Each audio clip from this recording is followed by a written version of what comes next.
waaye ñi ngi wax naan non. waa parti bële dañoo bëgg a changer candidat. indi dindi Amadou Ba dugal keneen moo tax dañoo bëgg a indi président assemblée. il n'en est rien le président de l'Assemblée nationale. amul benn prérogative di reveniraat di convoquer ay collèges électoraux yooyu parce que le conseil constitutionnel l'a déjà fait. la preuve en est que président bi nee nañ ko ci décision bi processus bi li ñu signé woon au début même sax bulletin wu 25 février moom la ñuy utiliser di ko même bulletin nee na leen même matériel bi bi nga xam ne moom la ñuy utiliser woon kon ñi doon xalaat naan techniquement est-ce que c'est faisable parce que maa ngi gis ñoom Ndiaga Sylla sax des experts électoraux yoo xam le conseil constitutionnel a coupé l'herbe sous les pieds à toutes ces personnes là qui faisaient dans le dilatoire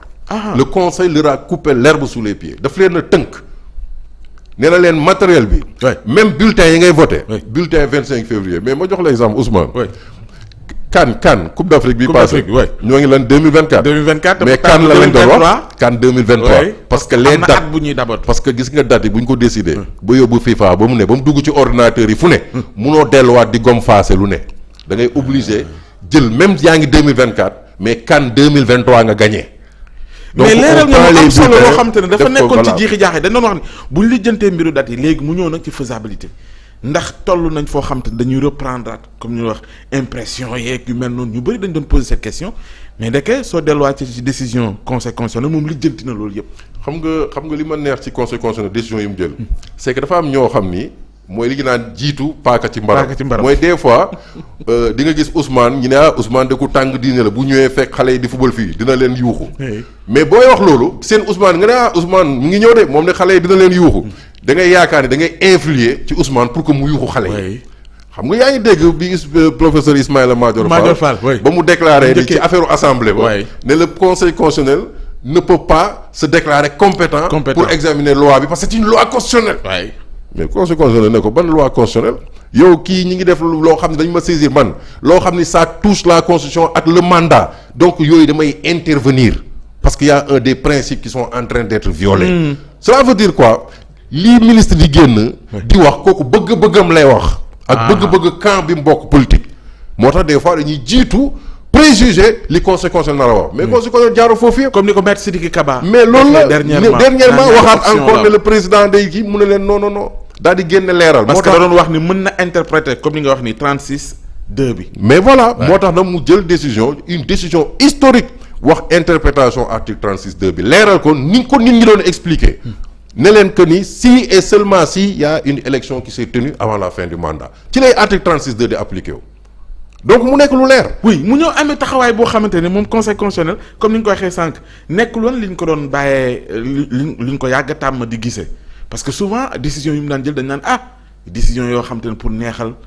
njiit yi fi nekk wax nga sànq ni peut-être li tax taxawaay bi xëy na li ko mën a expliquer en partie mooy tuuma yi ñu teg seen kaw. mais c'est ça. ak président buy jeexal yooyu yëpp da ko favoriser wala. dañu bu wax ni bu woon loolu xëy na. xam nga li gën a bon ci droit. oui c'est-à-dire que ni booy jàng philosophie du droit. c'est-à-dire dafa am loo xam ni règle yi nga xam ni ñëpp ko tënk d'accord ko. loolu mooy légalité mais bu fekkee dafa am ñoo xam ni le droit dañuy xool toujours seen intérêt ñu jéem a tordre les règles pour mu nekk ci adapté wu seen cas. ba mu amee ci république yi njëkk ca Rome ña ko defoon dañoo yeewu parce qu'il y avait ce qu'on appelait les patriciens et les plébéiens plébéiens mooy le petit peuple quoi. Patriciens yi nag c'était les bourgeois les notables ñoom rekk a xamoon les règles de droit applicables à chaque conflit yow boo nekkee membre du peuple nii. jóge ci peuple bi yow da nga ñëw rek nga appliquer les règles bi doo xam lan la. mais le jour où bi gars yi maaree ci loolu dañoo yéeg ci colline de Rome bi ne jotuñu liggéey tant que binduñu règles yi tënk ko ñu xam ko à l'avance. ci lañ créé la première règle de droit. def la loi qu'on appelle la loi des 12 tables à l'époque ci la légalité commencé moo tax foo tourner dañuy def code moo ngi dégg les notions de code consensuel tout ça jël lépp tënk ko ñëpp nag daal di tënku ci loolu ne dañ koy respecter mais bu kenn yeewoo gis ni daa bëgg a dem wala dafa bëgg a prolonger mandat wala dafa bëgg a changer candidat bëgg a changer règle yi ci le conseil constitutionnel jóg nag ne nag laa nag lu fi am surtout nag dans un contexte où dañoo yeewu lu day ni juge constitutionnel surtout mu am ci ñoo xam ni seen carrière boo leen xamoon. parce que ñii di jëflanteeg tribunal xam nga yow man je suis pas constitutionnaliste mais man je vis dans le droit des sociétés. mais saa waay litige yi jaar fii ci tribunal des enjeux à plusieurs milliards des juges comme le président Coulibaly jaar fi ñu gis ni mu gérer ay dossiers yoo xam ni y avait beaucoup d'enjeux financiers nga bëgg a ñëw toog yooyu yëpp nga gis ni mu ko àttee mu jaar yoon yow mi ñu naroon néewal doole. mu jox la dëgg te du dërëm boo génne kooku du xaar ba toog fin wu carrière am. ba war a jeexal. ñoo koy ñëw di ko jox xaalis muy jar muy xam nga dafa am yoo xam dafa rafetul même gis nga waxtaan. am na ci Sénégal yoo xam ne bu xewee ci biir kër sax booy boole loolu sax dañ koy nëppal pour bañ mu jëm kaw. ndax waa kër gi yëpp la ñuy tam. bu boobaa tey Sénégal foo dem ci monde bi dañ ñuy caricaturer. naan démocratie boo xam ni dañuy corrompre conseil constitutionnel c'est un pays xam nga gars yi comme ay li Trump doon wax c'est des en Afrique c'est des pays de li muy tudd lu ay ginnaaw ko la wax donc loolu dafa nekk loo xam ni au niveau international day ñaawal deru dëkk bi même waxoon naa ko man ci ay émission ma ni le fait que ñi yeewu même di jël ay Ousmane Sonko di ko tuumaal ci ay affaire viol loolu foo dem ci monde bi dañ naan la classe politique sénégalaise ñoom de ay lii la ñuy def ay nangam dafa am yoo xam ni booy xool ay jamono ay Abdou Diouf ay yooyu da doon am ay des dossiers yoo xam day agsi ci chef de l'État mu xool ko ne non lii bu mu jëm kaw quand bien même ce dossier là bu ko génne woon ça serait à son avantage parce que day détruire un candidat mais pour la démocratie gis nga sa opposant da nga koy suuxat da nga koy jox doole parce que c'est pour la démocratie gis nga décision booy jël te kenn du wax te loolu nag le président Macky Sall victime naissante de ce système là parce que à force d'éliminer boo ñëwee ci ab àll di gor guy yi di gor kàddu yi di gor. mooy les leaders politiques. lan moo fay des ay xaaxam. tey bëgguma comparer mais tey boo xoolee l'élection qui va se dérouler le 31. booy xool les partis xam nga dañu naan l'article 4 de la constitution les partis concourent à l'expression du suffrage. mais ces partis là anañu boo laajee Benno Bokk Yaakaar seen coalition nee nañ kii du seen candidat am nañ ci jiix jaax. boo demee PDS. amuñu candidat boo demee Yewwi Askan Wi kii Pastef Ousmane Sonko avec tout ce qu'il représente du bokk ci élection yi finalement ceux qui vont participer à cette élection en dehors de Khalifa Sall moom moo ci am te amul sax parti mais mouvement am sax am na loo xam ne en termes de représentativité jot na koo def sinon ku mu sa bokk élection am représentativité c'est un Bougane Gueye Dany am des milliers de voix wala Serigne Mboup ñoom ñoo ko ci am mais Bougane bokkul donc finalement tous ceux qui vont participer booy xool en termes de représentativité ak concourir Khalifa voilà mais xam nga politique aussi quand tu prends tous tes œufs nga dem doo ko ci pañe jàmbur dina jafe nga dellu si waat ne am naa pañe est-ce que tu comprends moo tax man la je concède pour Idrissa Seck nekk ni effectivement ñu loolu la mais quand même booy xool depuis lors ak élection yu mujj yi y a quand même bon voilà je ne veux pas dire ku nekk looy am mais en tout cas l'arithmétique électorale a montré que y en a beaucoup qui ont régressé mais donc en général grosso modo boo xoolee tey élection yi les partis politiques yu mag yi traditionnels ils ne sont pas représentés dans cette élection ou en tout cas ceux qui dominent le landerneau politique et ça a été la conséquence de la poursuite ak de la guerre bi ñu dem def contre les opposants di leen créer ay délits yu ne léegi ñu ngi nii di voter loi d'amnistie cela veut dire que ni l'État a su que ni la mu doon def les conséquences ñu ngi nii mu bëgg a dellu si waat pour ramener les compteurs à zéro. oui yaa ngi junj ay perspectives yoo xam ne xëy na joyanti na ci am pour que lu mel ni duñ ko dund mais d'abord ci décision yi am na benn parti boo xam ne xaw ma ba xam da nga naan alerte attention parce que dafa mel ni liste bi définitive conseil constitutionnel ci candidats yi 19 que ni am na possibilité ñu laal ko mais ci beneen sens soo demee ci considérant 13 bi fi mu waxee ci double nationalité xaw ma ba xam bàyyi nga ci xel. mais ni suñ demee ba gis ni am na ci 19 yi fi des comme ni mu demee woon ci Rose Wardini mais que buñ ko constaté mu am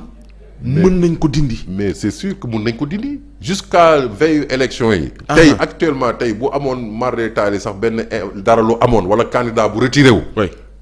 conséquence day obligé waat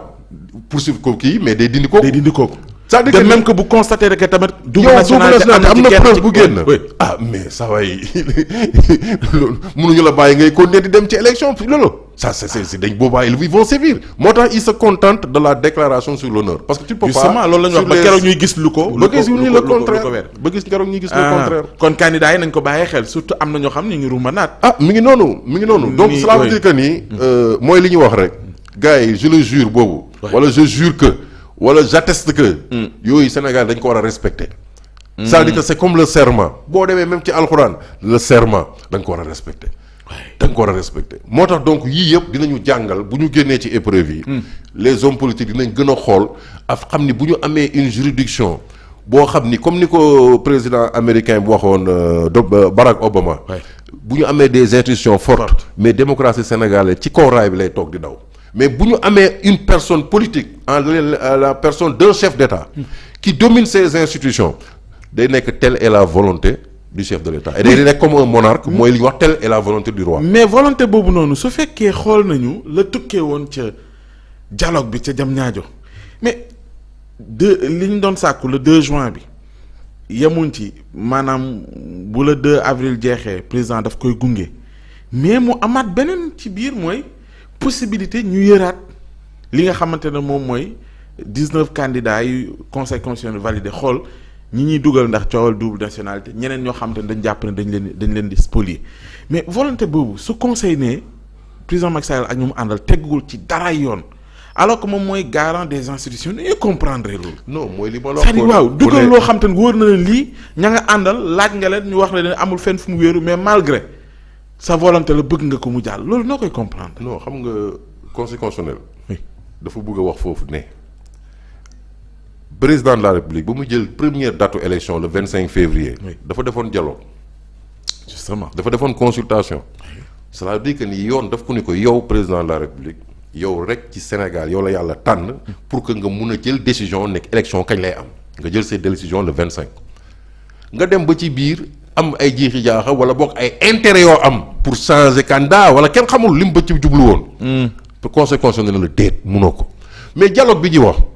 mais loolu xam nga ni c'était un semblant de dialogue pour donner une onction. à la décision de déplacer les élections au 2 juin. Donc il fallait chercher une certaine xam nga droit dafa am ce qu'on appelle la légalité. gis nga légalité boobu yow da nga ko am en vertu. li nga xam ni moom la peuple bi jox seen souveraineté. donc nation bi moom mooy le peuple souverain moom rek mooy décider mais dafa jël souveraineté boobu délégué la ko. pour que yow nga décider à leur place. mais tu ne peux pas yow toog war a décider ci loolu. jëloo le peuple mais nga jël des personnes yoo xam ni yaa leen tànnal sa bopp de façon subjective.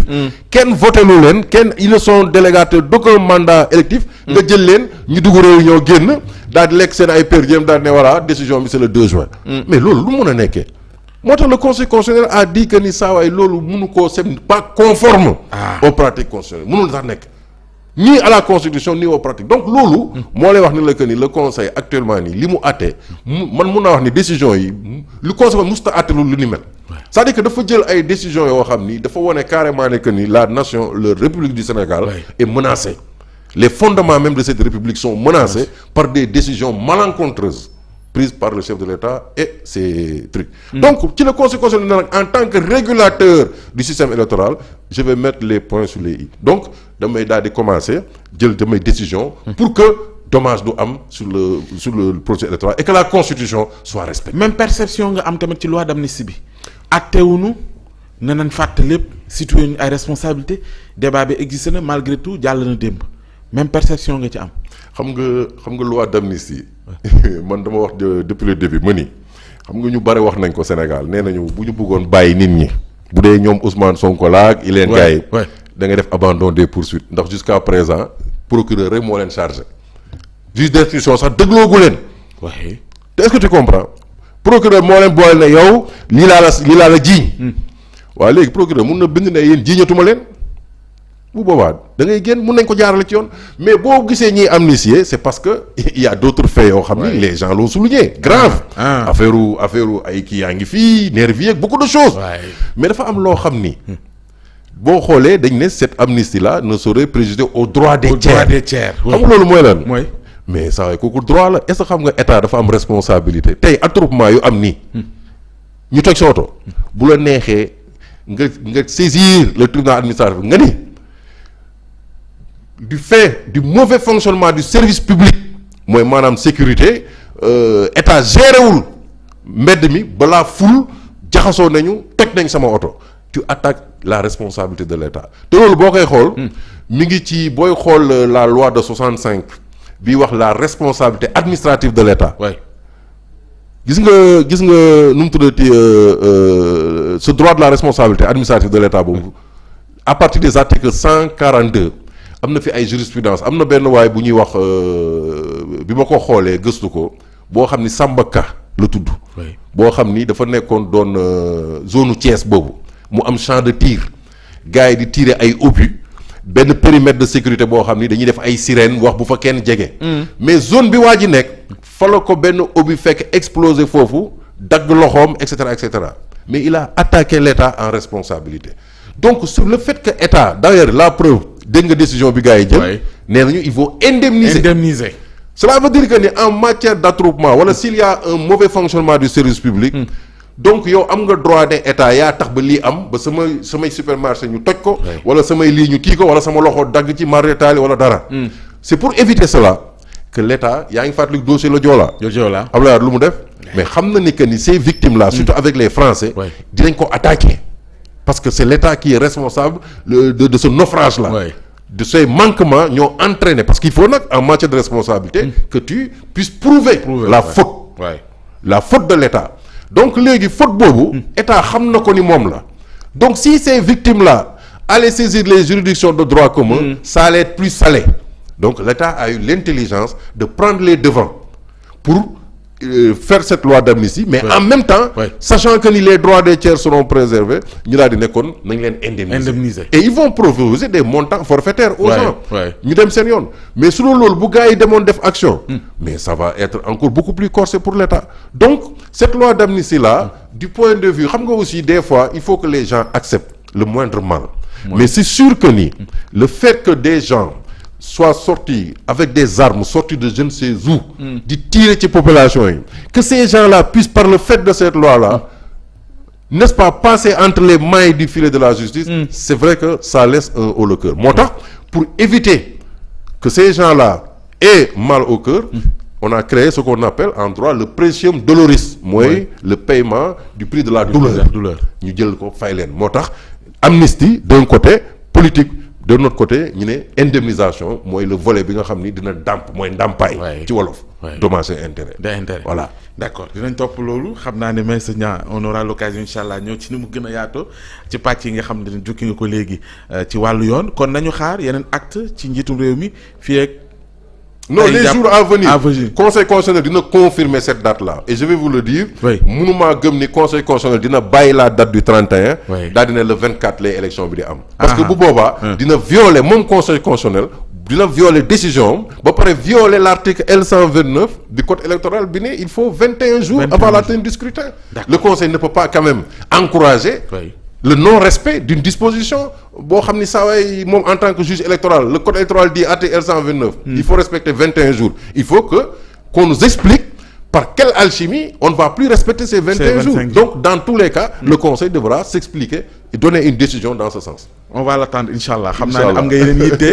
mais bu soobee yàlla dinañ poursuivre loolu xaar actualité ça sera avec plaisir inchallah ça sera avec plaisir ñu ngi lay gërëm di la sant jërëjëf sëñ Ousmane ñoo ko bokk alors ñu ngi àndoon ak Meissa Niang di juriste consultant doon taxaw ci actualité bu mujj bi ci date yi 24 31 ban la ci conviction le 31 la ndax conseil constitutionnel décision la rendre te mu delluwaat ginnaaw ci lu ni mel dinañ ko topp ba xam ndax jàpp na ni njiitum réew mi moo ci war a mën a conférer ni ñu ko waxee sax conformé wu j'y arrive enfin te loolu incha allah dañ ci am lu ñu leer du yàgg dara gërëm leen sant leen dajawaat incha allah ngoon digg penc ak ñi ngeen xam yaatalaat ci actualité yu mujj yi gërëm bu baax coom bi nekkoon ci réalisation bi.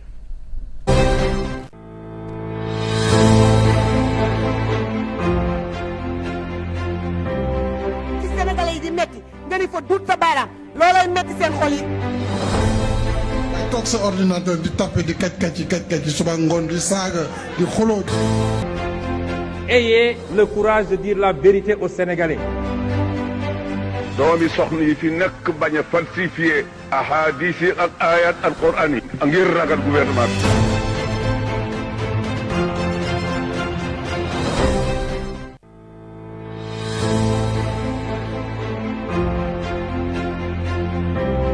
ci Sénégalais yi di metti nga ni fa dut sa baaraam loolooy metti seen xol yi. ay toog sa ordinateur di tapé di kaj yi suba ngoon di saaga di xuloo. Ayez le courage de dire la vérité aux Sénégalais.